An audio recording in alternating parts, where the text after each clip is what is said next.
Dark Discoveries is a podcast that dives deep into the darkest corners of history, mystery, and the downright bizarre. We discuss real events that may include graphic detail, adult themes, strong language, not suitable for all ages. Listener discretion is strongly advised. We're here to inform, entertain, and maybe make you laugh nervously in public, but never to glorify criminals or make light of victims. Our research is thorough, but hey, we're not perfect. We don't claim to be historians, so if we get something slightly off, blame Dustin. All opinions are our own, and sometimes even those are questionable.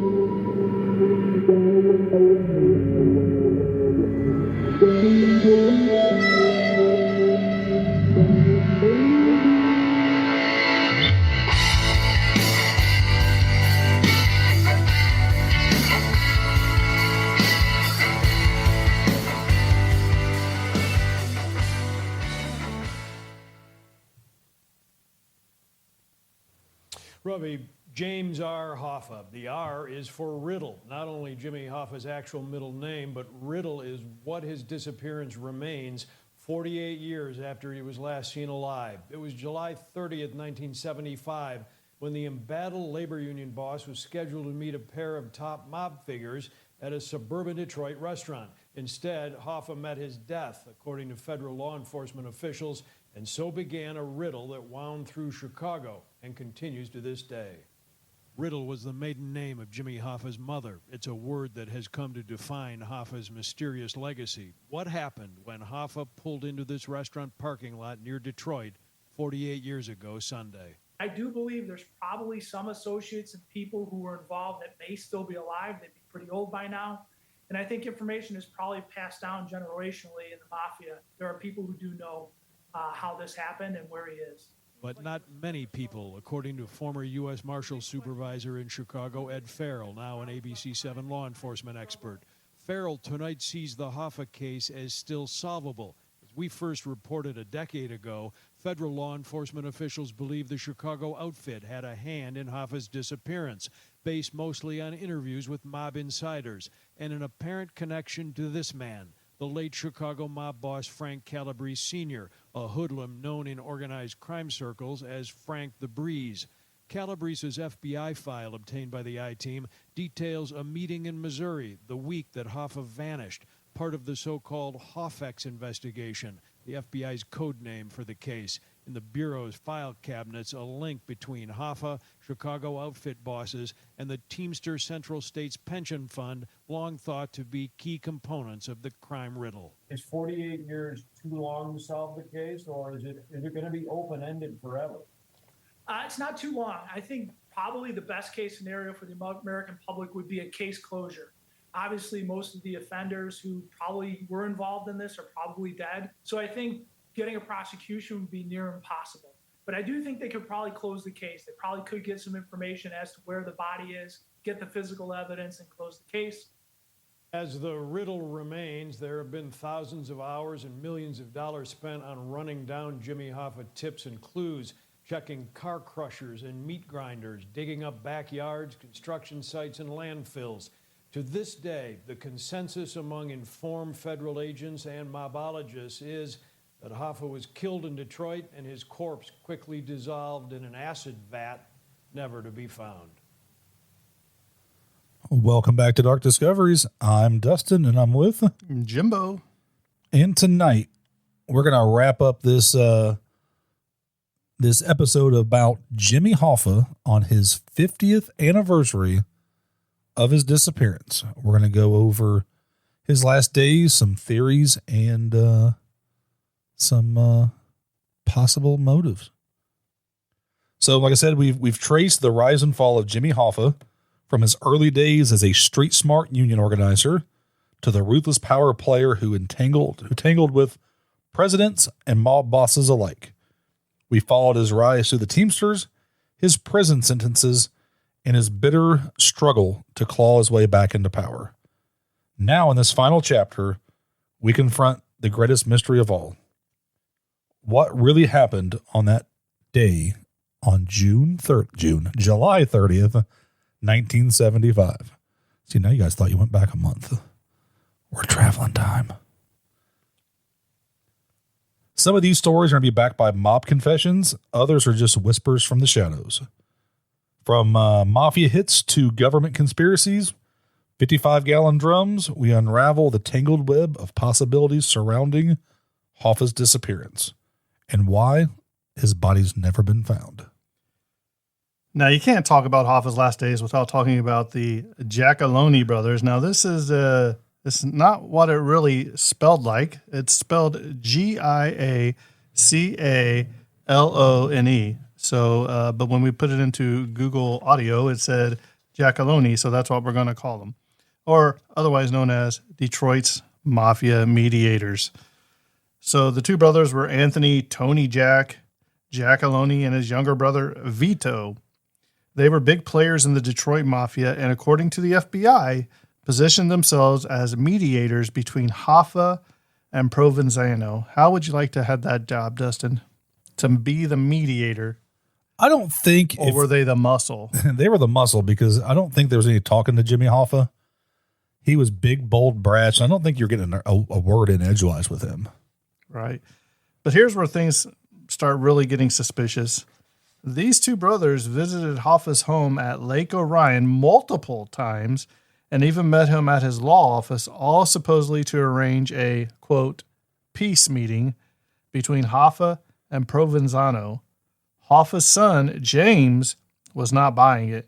He believed his dad was being set up and that the, quote, peace meeting was a cover for a hit.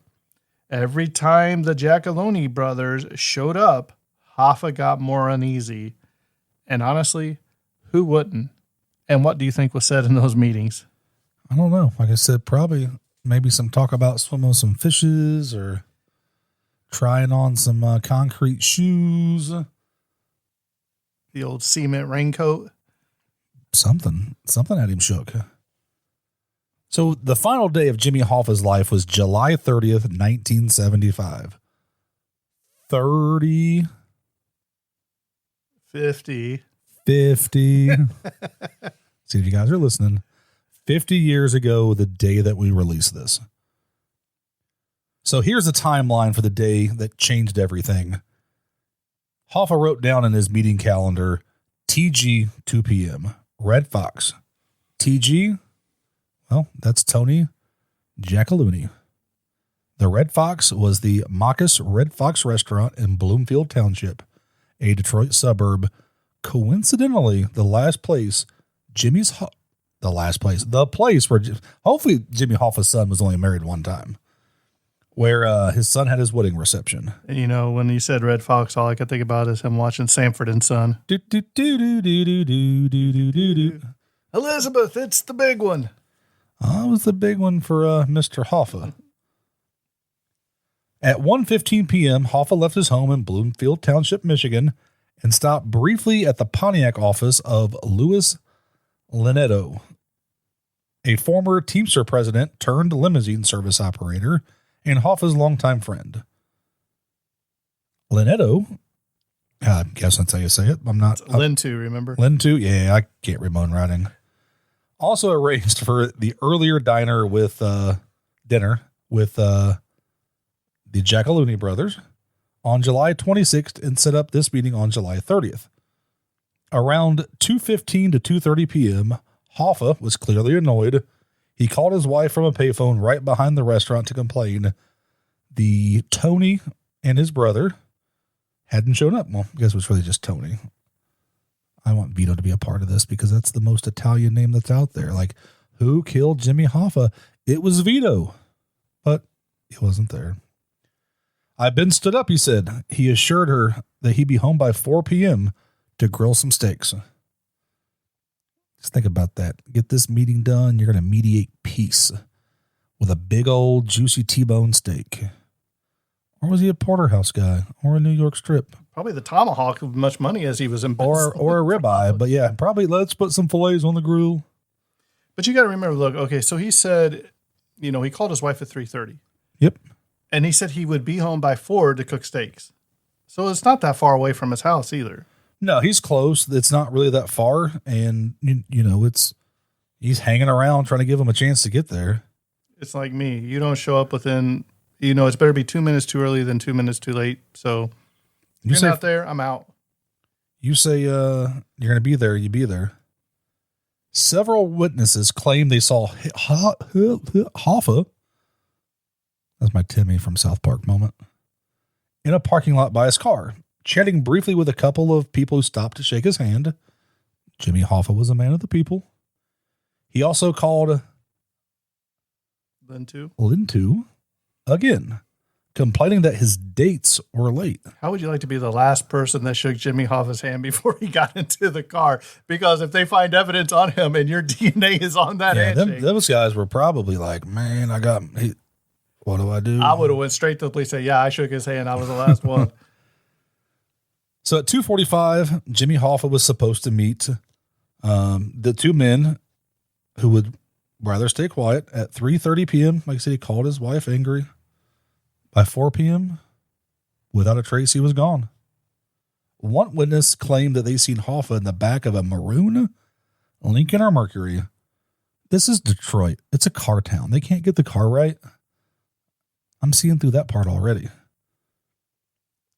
That vehicle supposedly had some mafia connections, but they can't get it right, so who knows? All that mattered 38 years ago today. According to his family, former Teamsters president Jimmy Hoffa is missing. The family made the missing persons report this morning after Hoffa failed to return to his home in Bloomfield Hills, Michigan last night. Hoffa thought he was meeting with a local mobster and a New Jersey union leader, but neither man showed up to the meeting. The controversial labor leader was well known for bringing all truck drivers in America under one contract and for his ties to organized crime. Did you ever read one single article where they ever said that Hoffa didn't deliver the goods? The answer is no.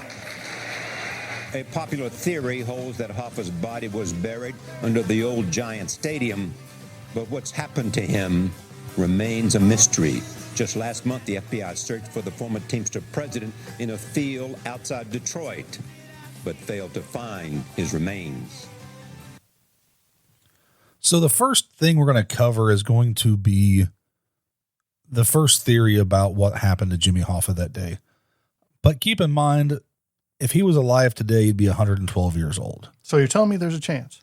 He's gone. He's been gone. He might be living with the mermaids. So he's not with Hitler. He didn't survive. It's been long enough. We know he's not alive anymore. But the first theory is the mafia killed him. They had the motive. Hoffa wanted to regain control of the Teamsters after prison. This threatened the mafia's interest. Key players in this theory would have been Anthony Provenzano and Anthony Giacalone. Sorry, this name cracks me up. Russell Buffalino and other mafia bosses. The setup, Hoffa was going to be lured to the meeting at the Red Fox restaurant in Bloomfield Township, Michigan. He was expecting to meet Provenzano, Giacalone. They were closely tied to organized crime. So the theory was Hoffa would have been picked up, killed shortly after, possibly in the car or a house nearby. His body would be disposed of to ensure that he would never be found again. Question is, how are you going to dispose of him? You kind of heard the vats of acid. And then there's some other things we're going to talk about. The supporting evidence that the FBI has on this was surveillance and the Hoffix memo identifying mafia suspects. Multiple mob insiders have also pointed to this scenario. Like I said, the motive was after he was released from prison, he was definitely a liability to the mafia. The next theory, number 2, is the parking lot hit. The simplest idea is that Hoffa was killed right there in the parking lot at Marcus Red Fox, ambushed before he could even sit down. Makes sense, right? Maybe slip a little needle into his neck, make him incapacitated. Except one problem, no one saw a murder, no gunshots, no bodies found. It's like Hoffa vanished into thin air.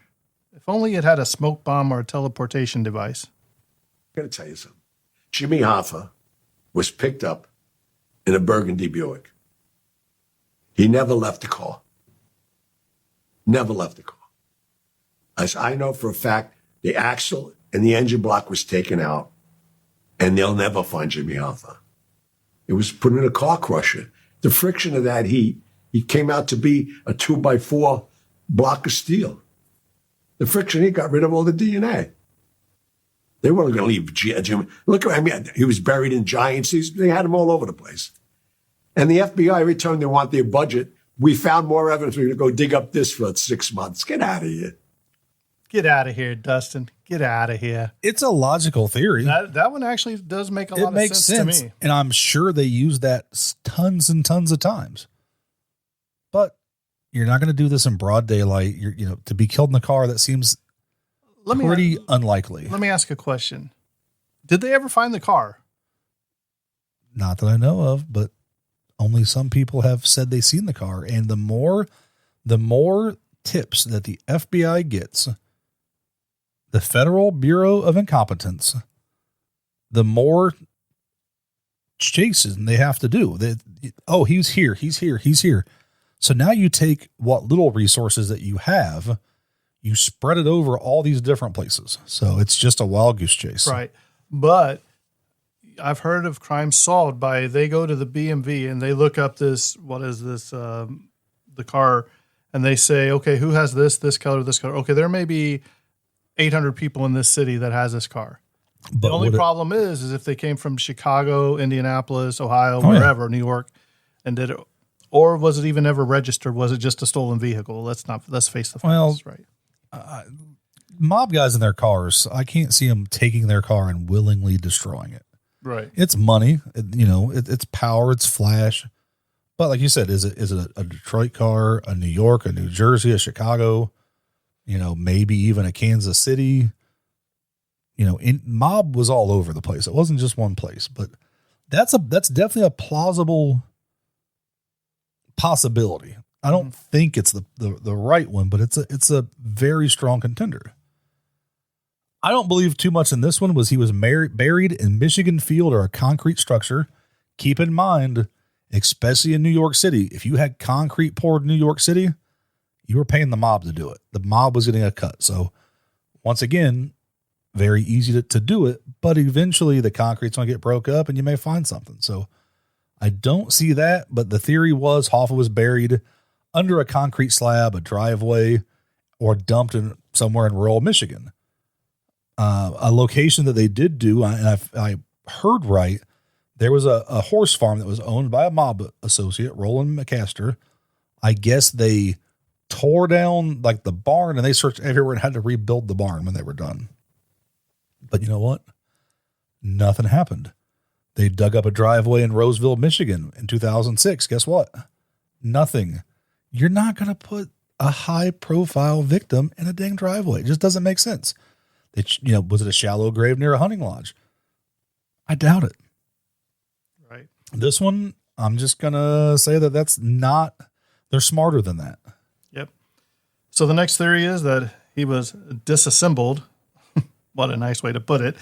And transported via the garbage truck. The theory is Hoffa was dismembered and placed in a 55-gallon drum or steel drum, then transported via waste routes controlled by the mafia. The dumping site was possibly a landfill or even in the Detroit River, which you cut up the body and you throw it in the river. Fish, algae, whatever, is going to eat that stuff alive. Then it's been claimed by multiple mob informants, including Frank Sheeran. My problem with this is if you're going to dismember somebody, there's going to be a lot of blood evidence, especially if you did it in the car. A lot of blood splatter. I don't know. I mean, is it possible? I would say, yeah, it's possible. Anything's possible. Anything's possible. And I know part of this theory was he was put in a drum, taken back to New Jersey. Why would you take that risk of something happening, from Detroit, Michigan to New Jersey? That's a 12, 14, 15, 16-hour trip. A lot can happen. Why would you take the evidence that could tie it to somebody across the country? I would say it's probably the mob ego. If you're the one that called the hit on him and you want proof that it's dead, then you may want the proof. You may want to see it. Like I said, it's because Hoffa was rich. Oh yeah. So he could have paid somebody else to say, "Hey, don't kill me," say you killed me, go back, take And this. we can get to that. I just don't see there's too much risk for a high profile victim. So our next theory is he was buried under Giant Stadium in New Jersey. And they ain't scored a touchdown since. And once again, mob concrete, it kind of could make sense, but are you really going to go cross country? This was popularized by Donald Tony the Greek Francos, a mob hitman. They claimed that Hoffa was buried in the concrete foundation of the now demolished stadium. Construction did start right after Hoffa vanished, so there is an opportunity. The mob had ties to construction unions out there, so it's possible, but it's just not plausible.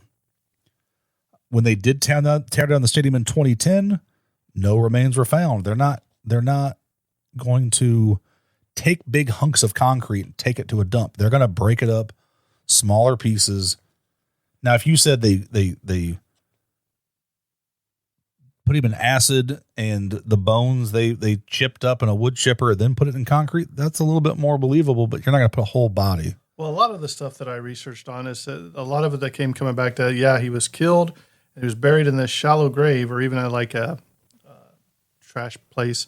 And they would put like lime and some other dissolvents on it to basically help speed up the process of decomposing. But then again, no concrete evidence because they didn't want the scent dogs or anybody to follow in freshly dug graves. And they're going to go after every place that you can possibly go. Right. You got to do something where you're not leaving any evidence or DNA. Well, so the next possible theory is that he was thrown into a Great Lake or even the Detroit River. Makes sense. It's close by.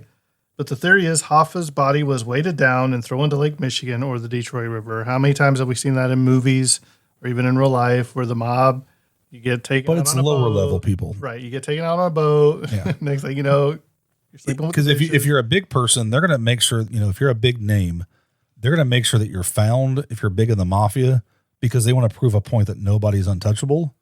And if you did something, the hit's going to tell them what you kind of did. So within that organization and that life, you're going to know by how it's carried out, how the body is, he snitched or he did that.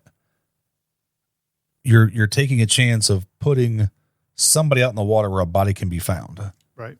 And I mean, we've all watched Dexter. Yeah. And it's one of those, it's what they do, but we're talking high profile. It's not a mob member. I just don't, back to not seeing that happen. I know the more people listen, they're gonna be like, man, he shits on everything. I got an ID and I think it's pretty good, but I don't like your theory, but we'll get to that at the end. But the mafia, they love their water disposals. It's quick and you know what? It's irreversible. There's no coming back. And as long as you slit the stomach and get some coat hangers and cinder blocks, they ain't coming up for the most part. Nope. So the next one was he was shipped in a drum, probably a vat of acid, from Detroit to possibly Florida or New Jersey.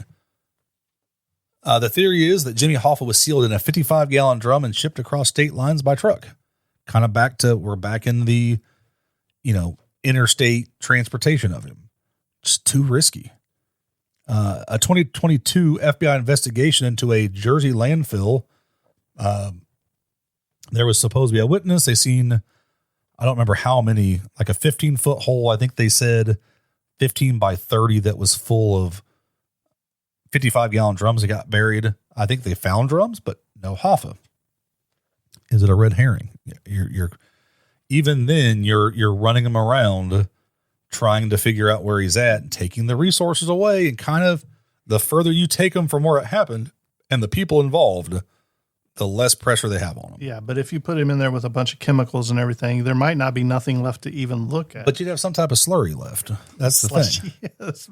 I'll take the Hoffa. Haven't you watched Breaking Bad? You put him. I haven't. You put him in a bathtub full of this stuff, and then it eats through the bathtub, and it falls on the ground, and there's a mess. The next theory is that he was killed by Chucky O'Brien, who was actually Hoffa's surrogate son. The claim, Chucky O'Brien, who was Hoffa's longtime friend and adopted son, unwittingly, and I'll also say unknowingly, drove the car used in Hoffa's disappearance. O'Brien has denied any involvement, but DNA was found in the car that may have been Hoffa's. It's one of those things, too, is if you know the guy and it's your car and you've been in it, yeah. my DNA will be on my car. Right. And this was popularized by the film and the book of The Irishman. So just remember, not everything you see in the movies is factual, folks. Yeah, it was a good movie. It just wasn't, I don't think, factual. The next theory is he was killed by Frank Sheeran. Sheeran confessed to this in the Charles Brand book, I Heard You Paint Houses. Now, this one gets interesting. Frank Sheeran, a mob hitman, and yes, a guy portrayed in The Irishman, claimed that he killed Jimmy Hoffa on mob orders. According to him, the murder happened inside a Detroit house, and Hoffa was buried in a shallow grave. Sounds solid, right? Except Sheeran told this story decades later, and despite multiple searches inspired by his confession, nobody has ever been found. So either Sheeran's story is part truth, part fiction, or he's got a great poker face. Hoffa's body was taken out in a body bag and disposed by others. Some FBI historians and FBI agents doubt the timeline and Sheeran's credibility. Right. But what we have now, Dustin, is you're going to hear straight from Frank Sheeran himself when he sits down with Charles Brandt and does this interview. This is about a 4 to 5 minute interview. Just remember, everybody has a deathbed confession. That's right. But I wanted the people to put a voice with a name for once. And he's kind of old here, so it is kind of hard to listen to, but you have to listen really closely. You can understand what he says. So here you go. Was no weak man, and he had a lot of balls. Why would you not want to whack somebody inside a car? Well, back to your body, when the person dies in the car, the extremes go into the whole street, everything else is just, and on top of that, you clean yourself, your bowels go out, and all that goes into your upholstery, and the car is useless too. Yeah. Because in the chemicals of the body dying, which was what it's told me, goes into the seam, and then they can never use the car again. Yeah. If they die in that car. Chucky had no idea what was going on. No, he was just at the wrong place at the wrong time. He had no idea because he would not be a part of something like that. Yeah. But he was there. Back as far as my own personal thing, I think he's very lucky that he's still alive. But he must have had a rabbi somewhere. But no way we had anything to do with it. If you're going to do something and where people's going to be around, you want to, like if you walk in a place, or outside a place, you want noise. Anybody hears noise, they're going to hit the ground. They ain't going to remember nothing. Gotcha. They want that. The same way if you do it in a restaurant. They get a lot of things they can do. If people hear that thing, they're going to hit the floor. They ain't going to remember nothing. And eyewitness identification has been proven by statutes that is very erratic. People's mind drag. They think it's very erratic. In the house, that's the terminology. If a guy's going to talk about he's going to do something, he's not going to say, I'm going to go out and whack this guy or some shit like that. Say you're going to paint a house, took the bodies to the incinerator. Okay. And that was a funeral parlor? Funeral parlor, yeah. Okay. And how was the funeral parlor connected, supposedly, through? They were friends of, I believe they said we were friends of the people in Detroit. Jimmy was put into the incinerator. Cremated? Yeah. Okay. And that fits what Vitale said to you later at the end at the Vesuvius. Yes, what did he say to you? I should have joined him, yeah. What did he say to you at the Vesuvius when they, according to... He said, we were talking about everybody, but general conversation with 8, 9 people. This was Fat Tony Salerno, was there? Yeah, we're walking up the street, yeah, and walking up from Vesuvius restaurant, and it said about Jimmy, I said, to me, I said, there's a lot of shit. I said, it never should have happened. And he said, if I have my fucking way, I said, no, the next time the next time you'll see your friend will be the first snowstorm in Detroit. How you like that, Irishman? And I thought, fuck you. Now, by the next snowstorm, he's talking about ashes. Ashes. In the explain that to me, because a lot of people don't know about how you use ashes in the old days. Well, they use ashes. They used to throw that back of the wheels of the cars and stuff or truck and stuff. And every day put that in with the cinders and all that after snowstorm.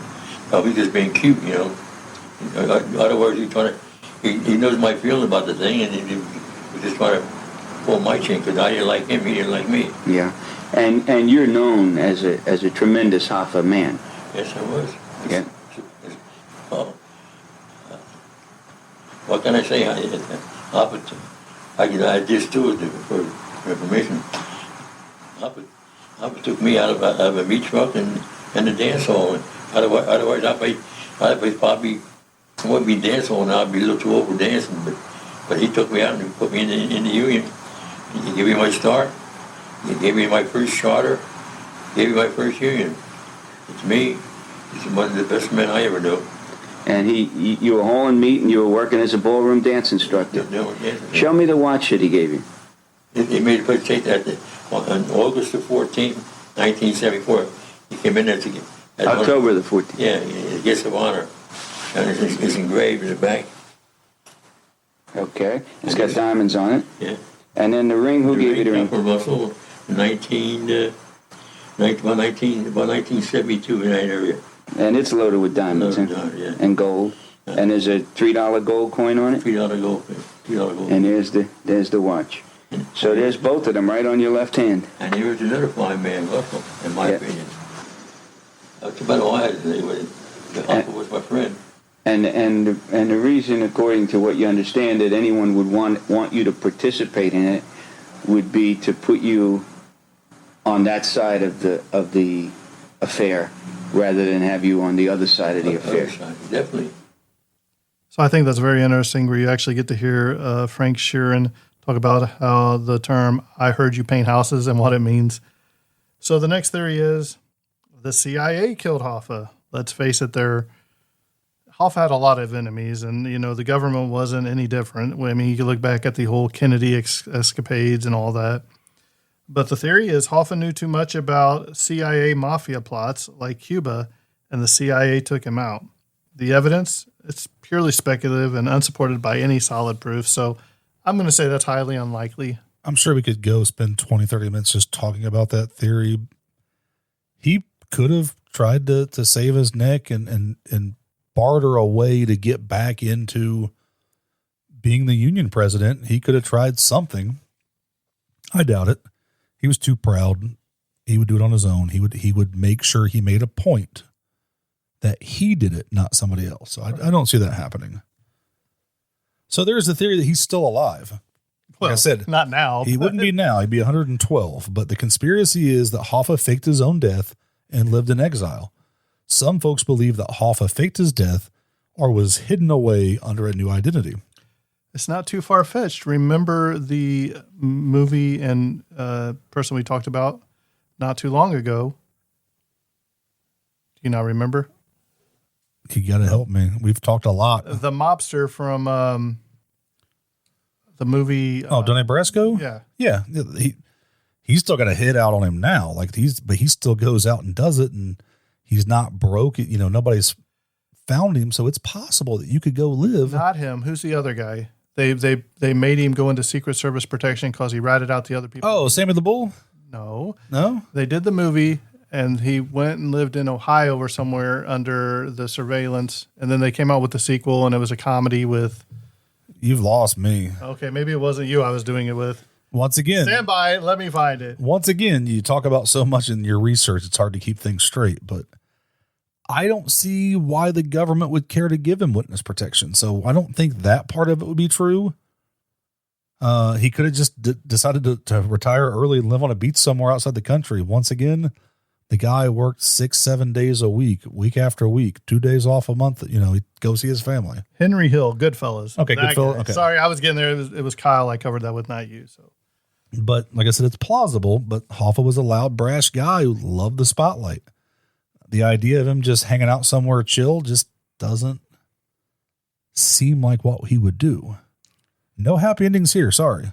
Nope. And the problem with that, no credible sightings, no communication. Somebody as famous as Hoffa was, you're telling me he could stay away for decades? I mean, Elvis has stayed away all these I'm sure there's been years. sightings, but once again, everybody likes to get their name out. Right. Another popular theory is that, hey, he was buried under concrete or roads. Some folks believe Hoffa, faked his death and was hidden away under a new identity. Maybe into witness protection, as Dustin has said, or maybe he just wanted to retire early, but I don't see that happening because what did he want to do right when he got out of the jail, when he had the opportunity to retire, he wanted that power. And with the, under concrete or roads or a bridge, I know is a big theory where there was some land. I can't see him burying him on state land in broad daylight because that's one of those theories back where, they were burying a drum or something. I don't think you're going to do it in broad daylight. That's too risky. And I think he was too brash of a person because if it's saying that he was still alive and they faked this, I think if he was still alive, not now obviously, but I think his mouth would have told on himself. There's no way, because when you're that power hungry and that ego of his, I think he would have fumbled the ball and said something. Yeah. So we're going to go to my theory here. And I think that Sharon kind of alluded to some of this.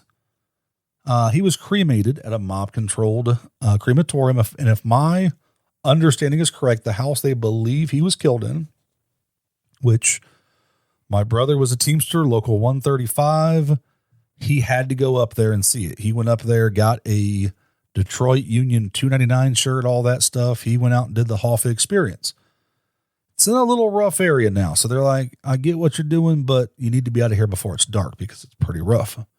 But my understanding is down the road was a mob ran crematorium funeral parlor type deal. So you have the means and you have the motive.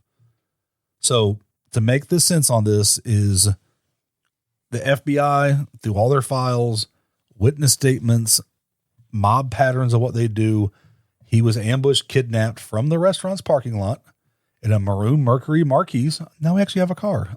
It's not this or that. Something a little bit more definite, driven by Chucky O'Brien, who, was basically his son. He was in the getaway car. It sounds like at this point they may have been estranged, but does he want him dead? Probably not 100% knowing of the plan. After the abduction, Hoffa was murdered quickly. The mob's goal was to eliminate him quietly, decisively, and most importantly, to not leave any physical evidence. So his body was disposed of in a way that he could never be found. Given the extensive searches over the years, seems like it's possible. Nothing ever. No DNA, no blood.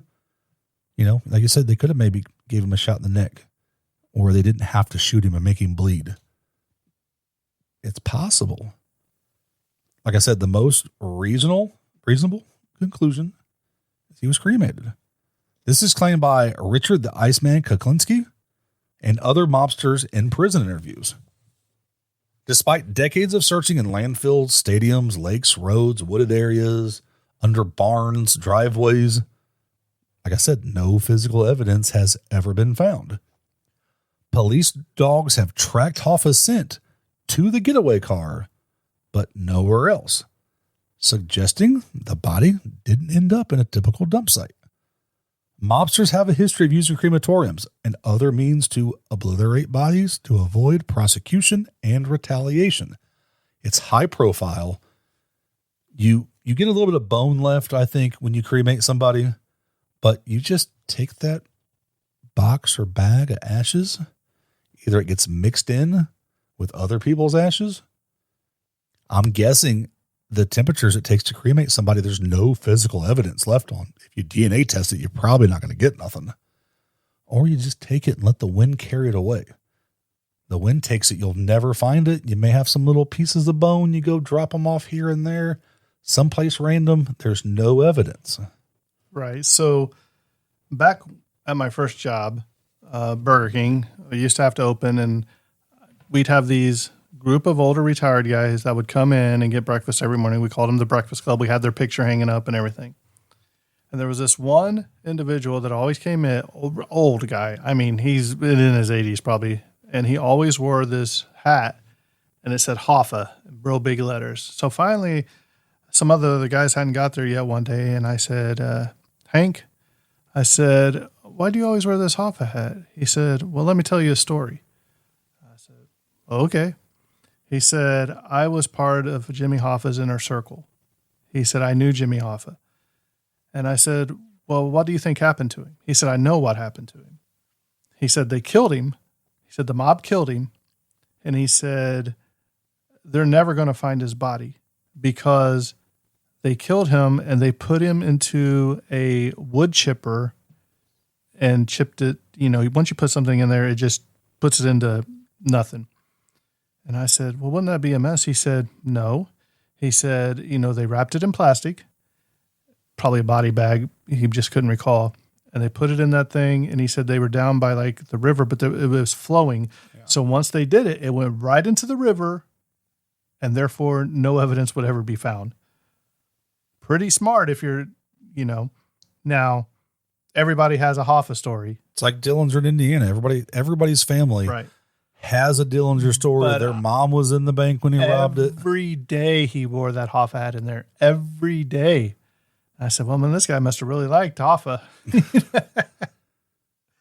So the mob's motive and the method. The mafia wanted Hoffa dead because he threatened their grip on the Teamsters pension fund, a multi-million-dollar cash cow.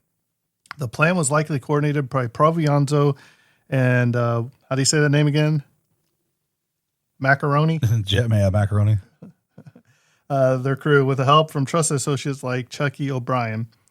Hoffa's disappearance wasn't a random act. It was a calculated hit, designed to silence a powerful figure who lost his friends and made deadly enemies. And I found this little audio clip I think you guys would like to hear. So let's see what this mobster has to say. Mr. Bergoglio, let me just ask you straight out. Did you kill Jimmy Hoffa, or did you have anything to do with it whatsoever? No comment. Can one read anything into that no comment, sir? You can read whatever you desire to. Of course, you and your brother and Mr. Andretta, I believe, all took the Fifth Amendment in Detroit today, did you not? No comment. Can one read anything into that at all? Do as you desire. Where do you think is behind these stories that somehow you might have had something to do with Mr. Hoffa's disappearance? Don't have the slightest idea. You think somebody's trying to set you up or something? Don't have the slightest idea. You got any idea who might be behind Absolutely none. Mr. Hoffa's disappearance? Absolutely none. Do you have any idea what happened to Mr. Hoffa? Absolutely none. What was your relationship with Mr. Hoffa before his... My friend. He was my friend. How would you have felt about his coming back to power in the Teamsters organization? If he could have done it, God bless him. Would you have helped him? Why not? Would you have tried to stand in his way in any way? Definitely not. I have nothing to gain, nothing to lose. And I think this interview is over. Thank you. That's spoken by a true mobster. He's not going to give you anything. Nothing. I love it. He's like, I love the attitude. Well, what was your relationship with? I was a friend. Well, would you help him get back to her? Sure. Well, would you oppose him? No comment. I love it. So kind of wrapping it up, and the last of the FBI's theory, they believe Hoffa was killed by the mafia to prevent him from regaining power and exposing mob dealings with the Teamsters. Their main suspects still remain to be Anthony Provenzano from the Genovese family, Anthony and Vito Giacalone from the Detroit Mafia, and Russell Buffalino, who was a Northeast crime boss. So I think when you take three different areas, because the mafia has multiple areas that are run, they kind of all report back to each other. It's just not New York and Detroit, which we'll probably dive into Detroit a little bit deeper at some point, because nothing I think has ever came from the Detroit Mafia where they've had anything stuck to them. But this is one of the reasons I think why you take three different areas with something to lose and something in common, a common enemy. You common enemy, but you can't rat on any of them because it comes back to you. Right. You all three have your hands in it. The major syndicates have their hands involved. They're never going to talk. They're never going to rat. Because if one goes down, they're all going down. So the current status of this case, the FBI and the state police and other agencies have conducted massive investigations, but they've never had enough evidence or really any physical evidence to charge anybody. The key suspects obviously have denied involvement and have never been officially linked in court. The Hoffa's memo and later FBI statements imply strong involvement, but stop short of naming culprits. As of now, Hoffa's remains legally dead, and his body's never been found. Right. So I wanted to find out what his son thought about it. So I found another audio recording of his son. So I'm going to play that for you right here. Very proud of it. Do you ever give up hope that your father's body will be found and that we'll all one day know exactly what happened to him? I know there's a lot of theories about it, I know but that. Well, I to tell you the truth, I hope that we find his body. I hope we find out what happened. But I used to think that we would find out. And as the years go on, as more and more people die off, the people that were involved, the people that did it, I mean, they're almost all dead or gone. It's been 33 years. So the people that were involved are mostly dead. I always thought there would be an informant come forward or something like that, and it hasn't happened.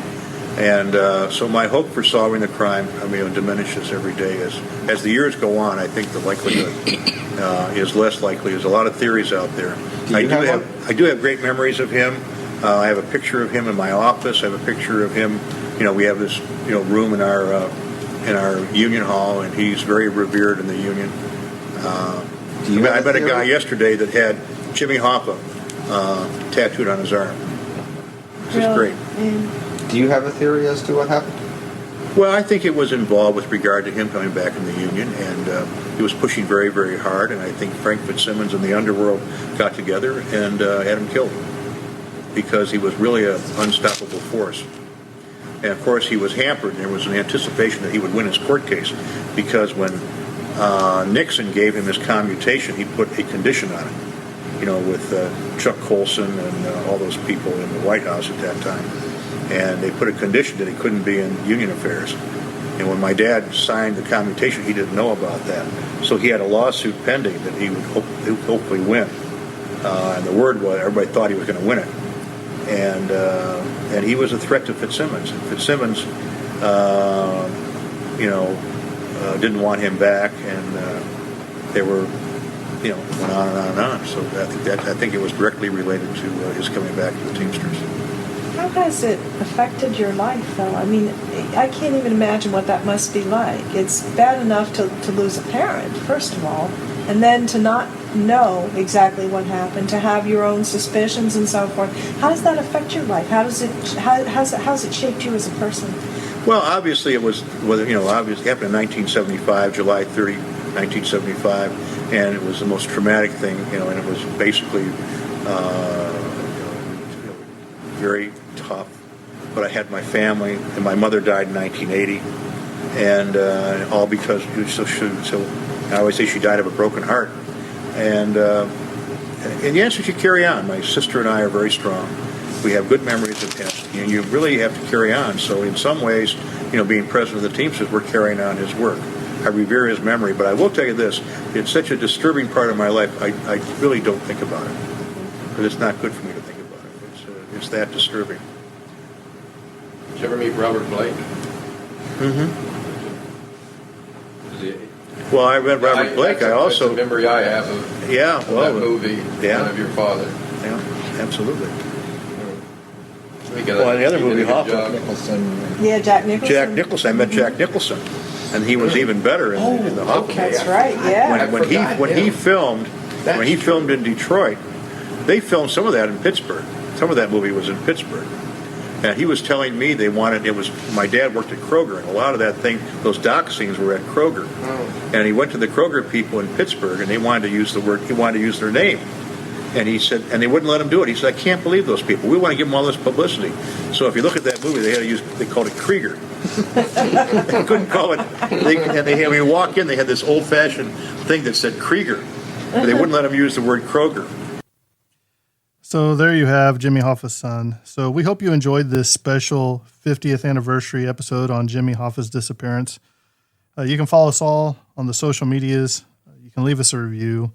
If you have anything to discuss with us or even a topic that you would like us to cover, you can reach out to us at darkdiscoverypod@gmail.com. And remember, the deeper you dive, the darker it gets.